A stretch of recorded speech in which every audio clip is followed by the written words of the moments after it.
What's up, YouTube? Thank you for tuning in. Today we're going to be talking about a very important topic. How do you land a meeting with celebrity? How important do you have to be to get a meeting with somebody important? Do you have to have a lot of followers? Do you have to have a lot of pull? Do you have to know a lot of people? How do you get a meeting with someone like Jeff Bezos? What does he have to do to respond to you? I've done all of it. I've done the sliding the DMs. I've done the LinkedIn outreach. I've done the TikTok outreach. And some of these tools or strategies just aren't effective. If you're in sales and marketing and you're feeling the crazy pressure right now from COVID-19 to sell, keep the pipeline full, this video is especially important for you because the reality is those strategies just don't work anymore. It's harder than ever to get people to reply to cold outreach. So let's say, for example, you want to get that meeting with Jeff Bezos. How do you approach him? How do you get that guy to reply? Or how do you get someone from his team, like his PR or communications director, to reply to one of your messages? Let me tell you how I managed to meet with some very high profile tech CEOs and billionaires in the world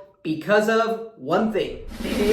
Boom, my podcast. My podcast has done some unbelievable things for me, and I'm going to tell you how I got started. So working in sales, I constantly have to figure out new tactics. Cold outbound, which means writing cold messages, trying to get people on the phone, trying to get people to meet me at conferences. And I noticed that it was getting way too busy and saturated. All my competitors were doing it. Nobody was taking our messages seriously, both me and my sales and marketing team. So then it just hit me, light bulb. Boom. I gotta start a podcast. People in my industry, they're not used to that much attention, but they want the free publicity. So you'd be surprised how many tech billionaires don't get featured that much in press, but they're getting constantly pressured from their marketing people, their PR, their communications. Yo, get some of that free clout. It's good for us. It's free branding. It's free PR. So I realized then and there, that's what I need to be doing to get meetings in front of those people. So it started about 2 years ago. And guess what? You really only need a couple things. This H6 recorder is a couple $100. You need a podcast hosting service, which could be $5 a month. If you want to get fancy, you could get more expensive mics down the road, but the cost setup is very minimal. What you really need to be doing is showing people that you can get them big audience and big reach. In my case, I have a very big LinkedIn audience. So people responded very well to messages that I would write and tell them, hey, you know what? I can get you featured. I can get you clicks.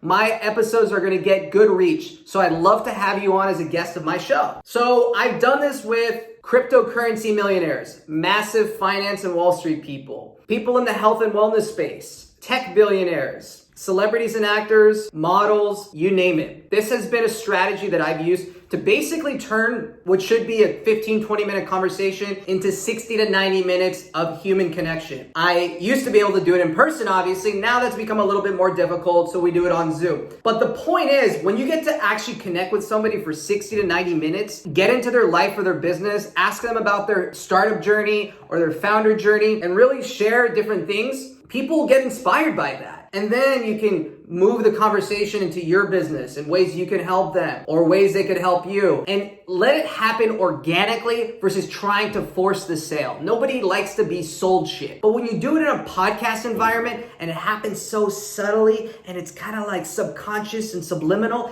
it's way more attractive for everybody than that hard sell approach. So let me tell you about one time where I actually closed a deal because of a podcast. It was with a big enterprise software guy. He had a big development company. He wasn't very responsive to me, but in the past when I wanted to sell him services, the second I told him I'd love to have him on my podcast, he jumped at the opportunity. This is an introverted person. He doesn't get that much attention. He doesn't get that much publicity, but he's got money and he's got spending power. He buys shit. He buys development services. So it was a match made in heaven. We had an amazing podcast episode. We're still friends to this day. And everything worked out great. It all started because we got to get in a room together, chop it up for 45 minutes, and just share the founder journey. And it was so inspiring that it led to a lot of other episodes from there. So benefits, you get to build audience. If the person you want to interview has a big following, you basically get to hijack their audience. That's why you see all these people, Ed Milet, Grant Cardone, Gary Vee. They have famous people on their podcast because they're basically stealing the other person's audience every time they do a swipe up or they promote that podcast episode. So you basically get free audience. You get to have 60 to 90 quality focused time with some famous person or important person. You get to tell them about your business and subliminally sell your shit. And it's fun. It's a natural conversation. You don't have to have professional videographers, crazy equipment, lots of hard drives. It's so simple. You can do it on Zoom. You can do it with an H6 mic or services that literally cost $5 a month. So look, I'm an engineer by training, but I don't like getting into the production world. I don't really know how a lot of this equipment works. If I can do it, so could you. Go out and start a podcast, reap all the benefits. Anybody can do it. It's never been an opportunity. During quarantine, so many people are listening to podcasts. Now is the time to jump on it. You can do cover art for cheap. You can get the H6 recorder if you want it for cheap. You don't even need to get a recorder. You could use Zoom or another platform. So make sure you make it happen. Follow and subscribe for more, and make sure to drop a link to your podcast when you get it going.